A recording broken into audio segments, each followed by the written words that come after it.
বন্ধুরা তোমরা কেমন আছো? আজকে মিনি কিচেনে রান্না করলাম শুক্তো। তো রান্না করার জন্য এখানে আমি নিয়েছি উস্তে, কাঁচকলা, আলু, বড়ি, দুটো শুকনো লঙ্কা, বেগুন, সজনের ডাঁটা আর কিছুটা দুধ। তো এখানে আমি আমল গুঁড়ো দুধ ব্যবহার করব। সব সবজি আমি এখানে কেটে ধুয়ে ভালো করে পরিষ্কার করে নিয়ে নিয়েছি। চলো তাহলে ভিডিওটা শুরু করা যাক। ভিডিওটা স্কিপ না করে শেষ পর্যন্ত দেখতে থাকো। প্রথমেই আমি উনুনটা ধরিয়ে উনুনের পরে বসিয়ে দিলাম কড়াই। এই পাশে বসিয়ে দিলাম জলের হাঁড়ি। এবার কড়াইটা হালকা গরম হয়ে গেলে তার ভেতরে দিয়ে দিলাম পরিমাণ মতন সরষের তেল। হয়ে যাওয়ার পর তার ভেতরে দিয়ে দিলাম কিছুটা পরিমাণে লবণ। কড়াইয়ের তেলের ভেতরে লবণ দিয়ে দিয়েছি। এবার কিছু ভাজার সময় তেলটা ছিটকে আসবে না।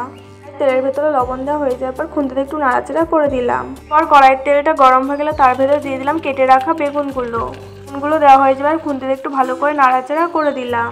এখন বেগুনগুলো ভাজার জন্য কিছু সময় হতে দিতে হবে। আমি কিন্তু সব সবজি একসঙ্গে ভেজে নিতে পারতাম। সব সবজি একসঙ্গে ভাজবো না, আলাদা আলাদা করে ভেজে নেব। কোনো সবজি হয়তো খুব তাড়াতাড়ি ভাজা হয়ে যায়, আবার কোনো সবজি একটু ভাজা হতে সময় নেয়। কিন্তু বেগুনটা আমার ভালো করে ভেজে নেওয়া হয়ে গেছে। এবার আমি বেগুনগুলো সুন্দর করে বাটিতে তুলে নিলাম। বেগুনগুলো তুলে নেওয়া হয়ে যাওয়ার পর ওই তেলের ভিতরে দিয়ে দিলাম কেটে রাখা কাঁচকলাগুলো দেওয়া হয়ে যাবে। খুন্তিতে একটু ভালো করে নাড়াচাড়া করে দিলাম। এখন কাঁচকলাগুলো কিছুক্ষণ ভালো করে ভেজে নেব। কলা কিন্তু ভাজা হতে বেশিক্ষণ সময় নেয় না। এখন কিন্তু কাঁচকলাগুলো আমার ভালো করে ভেজে নেওয়া হয়ে গেছে। আমি এক এক করে কাঁচকলাগুলো বাটিতে তুলে নিলাম। আলুগুলো তুলে নেওয়া হয়ে যাওয়ার পর ওই তেলের ভেতরে দিয়ে দিলাম কেটে রাখা আলুগুলো দেওয়া হয়ে যাওয়ার পর আলুগুলো একটু খুন্তিতে ভালো করে নাড়াচাড়া করে দিলাম। এখন আলুগুলো কিছুক্ষণ ভালো করে ভাজা করে নিতে হবে। কিছুক্ষণ পর দেখো আলুগুলো দেখেই তোমরা বুঝতে পারছো আলুগুলো ভালো করে ভাজা করে নেওয়া হয়ে গেছে। আমি আলুগুলো সুন্দর করে বাটিতে তুলে নিলাম। আলুগুলো তুলে নেওয়া হয়ে যাওয়ার পর ওই তেলের ভেতরে দিয়ে দিলাম কেটে রাখা উস্তেগুলো দেওয়া হয়ে যাওয়ার পর উস্তেগুলো একটু খুন্তিতে ভালো করে নাড়াচাড়া করে দিলাম। তো রান্না করার জন্য মনে হয় উস্তেটাই মেন দরকার হয়। তো ছাড়া তো শুক্তো অসম্পূর্ণ। বন্ধুরা তোমরা যদি এখনও আমার চ্যানেলটা সাবস্ক্রাইব না করে থাকো অবশ্যই মনে করে আমার চ্যানেলটা সাবস্ক্রাইব করে দিও। আর তোমার কাছে যদি ভিডিওটা ভালো লাগে তাহলে ভিডিওটা একটা লাইক করে দিও। আর পাশে থাকা বেল আইকনটা অবশ্যই মনে করে প্রেস করে রেখো যাতে আমার পরবর্তী ভিডিও নোটিফিকেশন সবার আগে তোমার কাছে যায়। এখন কিন্তু আমার উস্তেটা ভাজা হয়ে গেছে। এবার আমি উস্তেটা সুন্দর করে বাটিতে তুলে নিলাম। এবার উস্তে ভাজাটা তুলে নেওয়া হয়ে যাওয়ার পর কড়াইয়ের ভেতরে দিয়ে দিলাম বড়িগুলো দেওয়া হয়ে যাওয়ার পর বড়িগুলো একটু খুন্তিতে ভালো করে নাড়াচাড়া করে দিলাম। এবার বড়িগুলো কিছুক্ষণ লাল লাল করে ভালো করে ভেজে নিতে হবে। এগুলো কিন্তু আমাদের বাড়িতেই দাও, আমার দিদা আর মা মিলে দিয়েছে। কিন্তু বড়িগুলো আমার ভালো করে ভেজে নেওয়া হয়ে গেছে লাল লাল করে। এবার আমি বড়িগুলো সব বাটিতে তুলে নিলাম। এগুলো তুলে নেওয়া হয়ে যাওয়ার পর কড়াইতে দিয়ে দিলাম আরও কিছুটা তেল। তারপর কড়াই তেলটা গরম হয়ে গেলে তার ভেতরে দিয়ে দিলাম কিছুটা আদা বাটা দেওয়া হয়ে যাওয়ার পর খুন্তিতে একটু ভালো করে নাড়াচাড়া করে দিলাম। আদা বাটা তেলের পরে দিয়ে দেখো কি বাজেভাবে তেলের থেকে ছিটকাচ্ছে আদাগুলো। না পরে তেল দেওয়ার পর লবণ দিতে মনে ছিল না, তার জন্য এইভাবে বাজেভাবে ছিটকাচ্ছিল আদাগুলো। সময় যদি একটা তেলে ছেটে এসে গায়ে লাগে তাহলে গায়ে সেখানেই ফোসকা পড়ে যাবে। এবার আদাটা ভালো করে ভেজে নেওয়ার পর তেলের পরে দিয়ে দিলাম দুটো শুকনো লঙ্কা দেওয়া হয়ে যাবে। তেলের পরে দিয়ে দিলাম কিছুটা পাঁচফোড়ন সোমবারের জন্য। পাঁচফোড়নটা কিন্তু আমি খুবই অল্প দিয়েছি। তারপর কড়াইয়ের ভেতরে দিয়ে দিলাম কেটে রাখা সজনের ডাঁটাগুলো দেওয়া হয়ে যাবে। খুন্তিতে একটু ভালো করে নাড়াচাড়া করে দিলাম।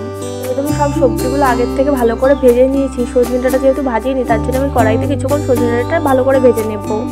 সজনে ডাঁটা ভাজা হয়ে যাবে ততক্ষণ আমি গুঁড়ো দুধের ভেতরে দিয়ে দিলাম কিছুটা গরম জল দেওয়া হয়ে যাওয়ার পর দুধটা আমি ভালো করে গুলিয়ে নিলাম।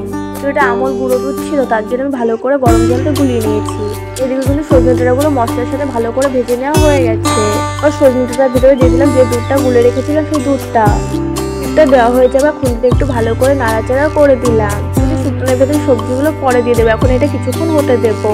আমি কিন্তু শুক্তো নিয়ে রান্না করাতে কোনো হলুদ ব্যবহার করিনি, কোনো ভাজাতেও হলুদ ব্যবহার করিনি। তোমরা চাইলে অল্প হলুদ ব্যবহার করতেই পারো। কিছুক্ষণ পর দেখো শুক্তোর কিন্তু ঝোলটা ফুটতে শুরু করেছে। শুক্তোর ঝোলটা আরও কিছুটা কমিয়ে নেব।